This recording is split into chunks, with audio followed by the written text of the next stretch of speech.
Glória a Deus. O Aleluia. hino da harpa, né? Não?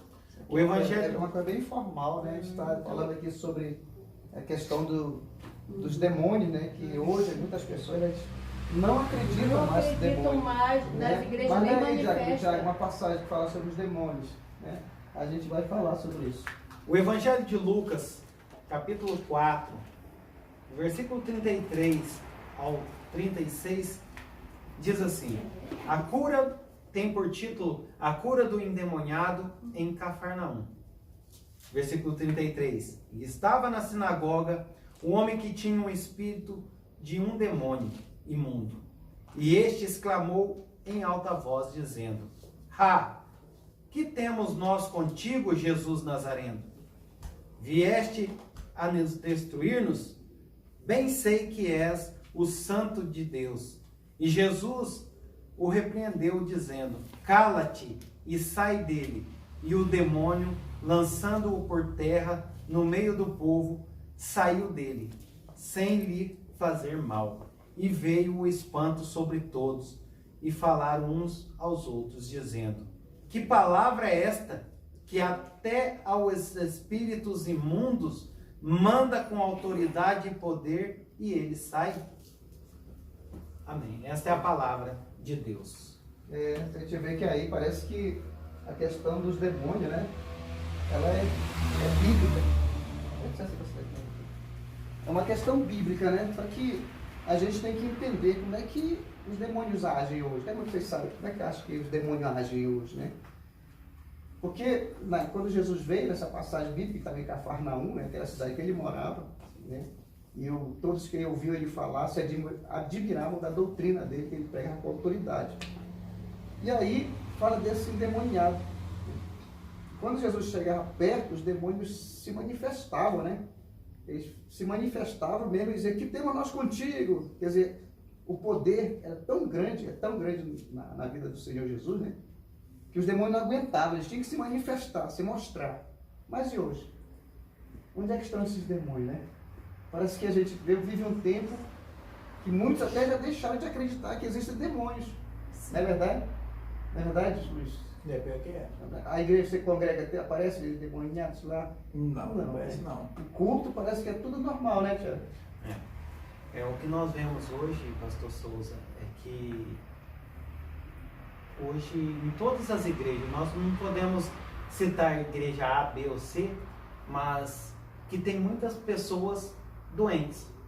E essas doenças, ela está na alma, ou muitas vezes no espírito. E isso daí vem do espírito, dos demônios, né? São demônios. São pessoas que não estão libertas. E aí, às vezes estão dentro das igrejas, né? Estão dentro das igrejas. Mas isso daí é questão de cura. A pessoa querer a sua cura, querer se libertar. Mas aí como é que a pessoa vai saber que ela está com um demônio? Sim. Porque existem as doenças fisiológicas, as psicológicas. Jesus curou o lunático, né? Existe. E existem as doenças diabólicas. Como é que a pessoa hoje, por exemplo, digamos, Jesus ele nos colocou essa responsabilidade, né? Sim. De expulsar demônios. Sim. Impor as mãos sobre os enfermos e curar. Né? E no meu nome expulsar o demônio. Mas, e aí? Você está dizendo que a pessoa está doente por uma doença causada por demônios. Sim. Mas às vezes nem a pessoa sabe, né? Muitas das vezes elas acaba não sabendo devido já conviver muito tempo com aquilo. E acha que aquilo é normal. Que nem a mulher encurvada, né? Com certeza. A questão do paralítico. Do paralítico, do tanque de Betesda. Ali era doença mesmo. Doença. Mas tem do jovem, do lunático. Era um demônio mudo, né? E aqui mesmo, aqui em Lucas, aqui fala que Jesus curou foi uma das primeiras obras dele, do seu ministério, de um homem que estava endemoniado. Para que as pessoas acreditassem que eram demônios, porque a pessoa, muitas das vezes, não sabe o que está fazendo. Quando ela está possuída, ela não sabe o que ela está fazendo. Ela está fora de si. Né? Ela está fora de si. E quem age ali é o Satanás. E ele age sorrateiramente, assim que de fato que ele age para que Com nada sutileza. seja, para que não seja descoberto. É isso que Mas está. então, por que é que nós estamos debatendo aqui esse tema?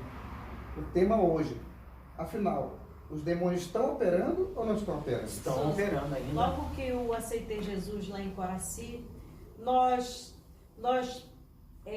tivemos uma situação lá que um jovem, ele tinha um problema, tinha uma doença psicossomática, né? Ele se debatia, ele caía no chão, aí as pessoas pensavam que aquilo era uma enfermidade. Uma epilepsia. Uma epilepsia. Aí tinha eu e tinha a irmã Graça, era uma senhora, mas a gente se consagrava ali. E quando se manifestava a enfermidade, o demônio aproveitava e entrava nele. E Na fragilidade dele, o demônio aproveitava. Aproveitava e ele quebrava toda a igreja e ninguém tinha aquela autoridade de ir lá expulsar aquele demônio. Achando que era uma doença que era psicológica. doença, mas de tanto a gente orar e repreender aquele jovem, ele foi liberto, começou a trabalhar e nunca mais deu aquele ataque nele. Ó, quem tem assim, muita experiência assim, com relação a essa parte, a gente chama, na teologia tem a angelologia, que estuda os anjos e os demônios, né? É a cada demonologia, né? E quem já passou por experiências antes de ser crente, né, no nosso caso, né, antes de ser crente, a gente não é crente, tem mais experiências Sim. do que quem nasceu no Evangelho. Com certeza. Com essa parte escura, digamos, Com né? certeza. O limbo, né? A parte do Do ocultismo, da macumbaria, da idolatria, porque a gente sabe que lá em 1 Coríntios diz que por trás da idolatria estão os demônios. Sim. Né? Mas se, por exemplo, veja o Maia, né? Mas pode falar. Sim, eu fiquei no ocultismo desde os 13 anos até os 39 anos. E eu sei muito bem como é que o demônio age. O demônio, ele age naquilo que o homem pensa que é ignorância. Ele age na inteligência. Ele trabalha em setores, por exemplo, que são setores muito importantes na vida social. Ele trabalha na política, ele trabalha na religião, no associativismo, no sindicalismo. Ele trabalha em esfera de coletividade, ele gosta de trabalhar muito com pessoas que têm capacidade intelectual, que têm boa expressão, que se destacam na sociedade. Ele gosta de se infiltrar no meio, principalmente naquele meio que ele sabe que se aquele meio ele é para ele um meio que pode colocar ele como, dizer assim, descobrir que ele está agindo, ele se infiltra ali naquele meio e lá ele gera a cegueira espiritual. E qual é esse meio, o principal meio que ele gosta de atingir? É a igreja. Ele se infiltra devagar na igreja e ele estuda o comportamento do crente. O demônio não está brincando de estudar o comportamento da sociedade. Para ele não interessa o comportamento social. Para ele interessa o comportamento do crente, da igreja. A cada século que passa, a cada ano, a cada tempo, ele tenta se infiltrar dentro da igreja para se comportar cada vez mais como igreja e criar estereótipos de comportamento que vão de encontro com a lei de Deus, com os estatutos de Deus. Mas até que ele trabalha perfeitamente esse estatuto, ele é um exímio legislador. Ele utiliza-se então da inteligência humana, não da sabedoria, que a sabedoria vem de Deus. Ele não tem né? sabedoria, ele trabalha com a inteligência. Ele gosta de falar muito, o demônio gosta de operar muito na questão da psicologia, da psiquiatria, essa questão da parte que mexe com a psique. Inclusive, um termo que é muito conhecido na psicologia, que são os 3 limites da inteligência humana, do autocontrole, autodomínio, na ciência, na psicologia, que é o id, o ego, o superego. Ele criou essa personificação para imitar a trindade divina, que é o Pai, o Filho e o Espírito Santo. O id é aquele que está aqui, que na psicologia simboliza como um lado que fala assim. O ego, aqui o id, o ego e o superego.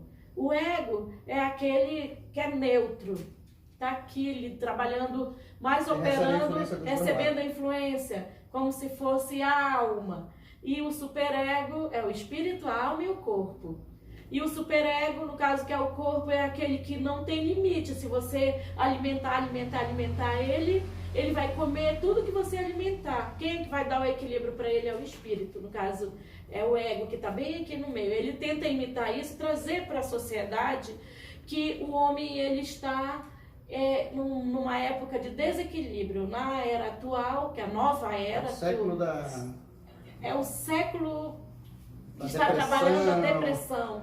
Vocês podem prestar atenção que do ano de 2000, eu tenho até um estudo sobre isso, do ano de 2000 até 2020, houveram muitos índices de suicídio em todo o país e no mundo, porque o demônio ele trabalha organizado. Existe demônio para todo tipo de doença. Existe o demônio que opera, é um demônio do suicídio, o demônio do homicídio, o demônio do acidente, o demônio do feminicídio, da prostituição, da bebedice, do alcoolismo, das drogas.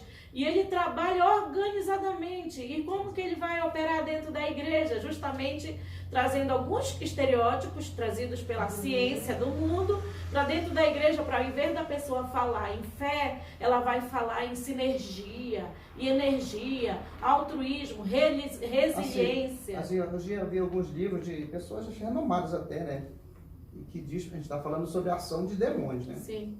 E existe, Paulo, inclusive, ele enfatizou isso, né? Sobre a doutrina de demônio. Doutrina está dizendo o quê? Ensino sistemático. Sim. Não chega, assim, a ação de Satanás, ele não vai chegar assim, eu vim ensinar vocês que eu sou Lúcifer e tal. Não. Ele vai paulatinamente, e eu estava trabalhando, que eu estava em alguns livros de escritores renomados, e alguns até não renomados, diz que tem alguns agentes que ele coloca dentro dos seminários cristãos, quase no início, dentro dos seminários teológicos cristãos, para que possam então ir aos poucos influenciando e estabelecendo uma doutrina. E a principal doutrina hoje de Satanás é fazer com que as pessoas não acreditem que ele existe e que ele faz o que ele faz. É verdade. E hoje não se nomeia mais pecado. Só fala em pecado, mas não superficialmente você vê grandes pregadores, ele diz, porque você tem que se abster do pecado, mas ele não nomeia o pecado da prostituição, do adultério, da fornicação, já não fala mais dentro das igrejas, porque acham que isso vai tirar a espiritualidade, vai afastar o povo, vai deixar as pessoas com medo então Jesus, quando ele encontra uma pessoa corrupta, que era o caso de Zaqueu, a coisa que ele diz assim, olha, hoje chegou salvação à tua casa. Mas por quê? Porque Zaqueu ele se arrependeu. A mulher adúltera que queria apedrejá-la, Jesus disse, chegou, não condenou, mas veio para salvar, né? Disse, mas vai e não peques mais. Porque qual era o pecado que ela estava sendo acusada e ia ser morta ali, né? Pelo fato do adultério. A mulher de Samaria era uma mulher que também tinha vários homens que não eram dela, né? E Jesus chegou ali com uma proposta de transformar ela numa fonte que jorra para a vida eterna, né? E aí a questão muitas das pessoas pensam assim, mas eu vou lá na igreja, o pastor prega, o pastor ora, e aí aquele demônio não cai, não acontece nada. Mas o que acontece? Qual é o problema? A pessoa quer ficar livre? Pois é. Ela quer ser liberta? Quer abandonar o pecado? Quer abandonar o pecado? Assim, uma coisa que veio ao meu coração é que o que está acontecendo hoje no meio das igrejas, de modo geral, é porque essa questão aí que foi citada agora, é que hoje muitas pessoas adentram as igrejas, fazem uma aliança com Jesus, mas elas não entregam totalmente o coração a Deus e ficam pequenas áreas em que elas não permitem Deus entrar para operar totalmente.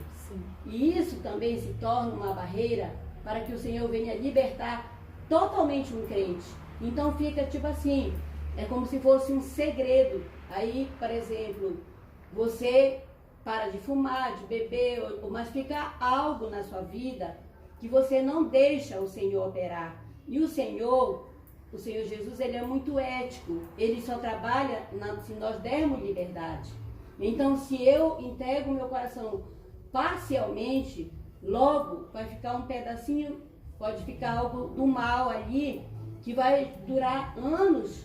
E às vezes, por misericórdia, por você buscar, antes da morte, Deus liberta, Deus leva ao leito, Deus permite algo e liberta. Aconteceu um caso, e meu esposo estava dirigindo uma igreja e a gente visitava os irmãos, e chegamos na casa de um casal, já idosos, de 70 e poucos anos, e o Senhor nos mostrou que o irmão, até hoje, ele ainda fuma. E o Senhor me tocou para contar a história do meu pai, que meu pai fumava muito, sendo que meu pai não era crente, né? E eu fui contando, né, que no final meu pai passou mal, morreu, mas sofreu muito, porque o cigarro prejudica demais. E eu via as propagandas do cigarro, e esse senhor, que ainda está nessa igreja lá, ele ainda continua fumando. E o Senhor Jesus não libertou ele, porque ele não abriu totalmente o coração.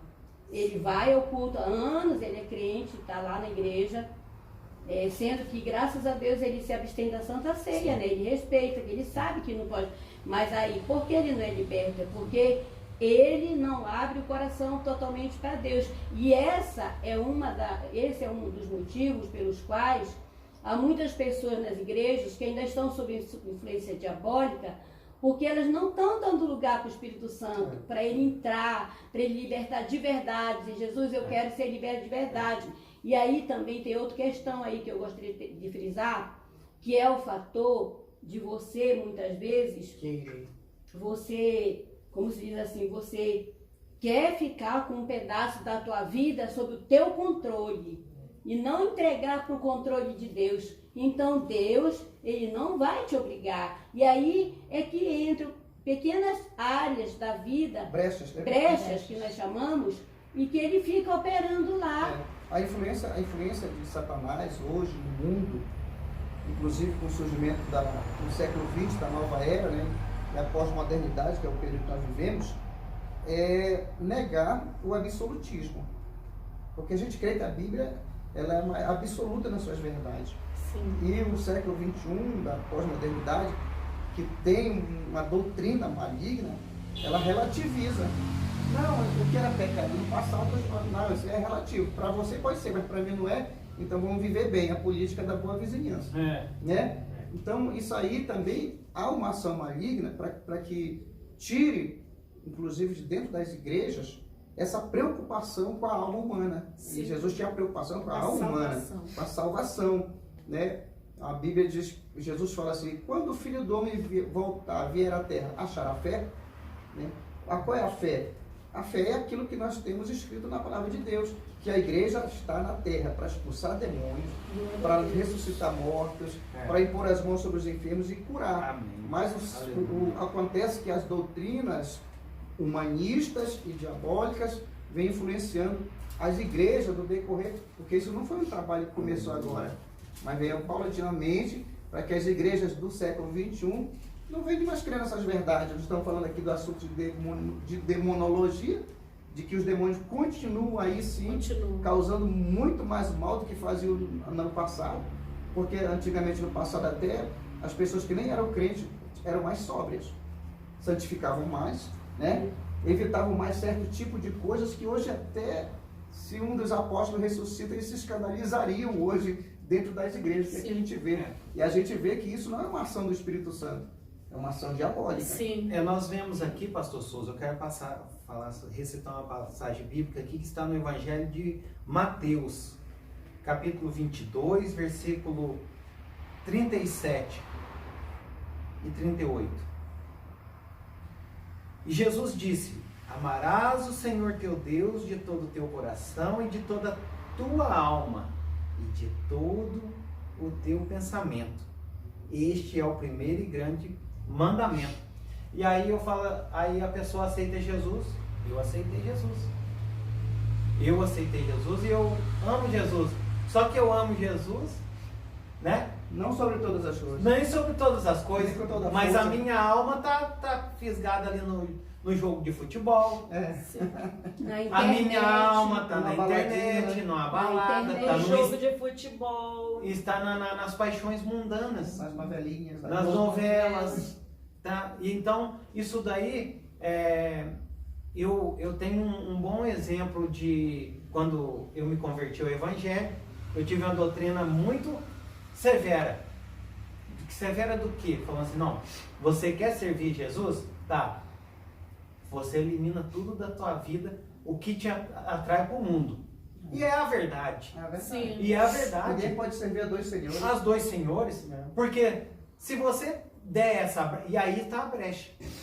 Quando você pensa que está indo na igreja, aceita Jesus, mas você ainda é apaixonado em alguma coisa lá, você deu a brecha. Aí ele E o inimigo, ele não vem para brincar. Não. Ele só vem para três coisas. Matar, roubar e destruir. A gente tem 1 minuto para encerrar, se vocês querem fazer uma Ok. consideração. Eu gostaria de falar uma coisa, que isso foi pela misericórdia de Deus, em oração o Senhor me revelou. Que nem todas as enfermidades hoje o Senhor vai curar na igreja, porque até das enfermidades o Senhor usa, permite, para nos manter na casa dele e como crentes. Para moldar, E né? para nos moldar. Porque muitas vezes, não, Deus tem que curar, porque você também, porque você não tem fé. E um dia orando, eu conversei com Deus sobre isso, e Deus falou, não, eu permito certas enfermidades na vida de muitos crentes para mantê-los salvos. Porque muitos crentes não conseguem gerenciar bem a vida cristã saudáveis. Então isso é um mistério que está oculto a muita gente. Por que eu estou doente? Porque tem doença, tudo bem, que vem dos demônios, mas tem doenças que é o próprio Senhor que permite para que a gente não se perca. Porque é um espinho na carne. Senhor, Esse seria o espinho na carne, É que isso. Paulo fala. é verdade. existe- Esse é o espinho pra na mu- carne, Para pastor? não se submerger. Não, e para não sair da Dependendo, presença de Deus O também. apóstolo Paulo É. foi dado para que ele não se exaltasse, né? Foi. Mas existe, por exemplo, que a irmã está falando aqui, que Deus permite certos problemas, não só de enfermidade, mas Foi, todo Senhor tipo de revelou problemas, isso. para que a pessoa não venha sair da presença, porque já aconteceu casos de que a pessoa era bem humildezinha, aí foi para Jesus, Deus deu sabedoria para a pessoa prosperou, ficou até rico, se desviou. Sim, conheço. Porque era o dinheiro que segurou, o problema que levou dele. ele. Né? Então, às vezes, Aí até morreu desviado, foi assassinado, porque adulterou, parece que pegou uma mulher de outro e mataram ele lá para o Banco do Piauí. Então, somos gratos a Deus por esse debate, por esse tema, né? Glória a Deus. Glória a Foi Deus, muito né, bom. que nos dê. Próximo tema a gente vai estar debatendo agora sobre outro assunto, né? Muito bem. Deus abençoe a todos que vão ouvir. A paz do Senhor. A paz do Senhor Jesus.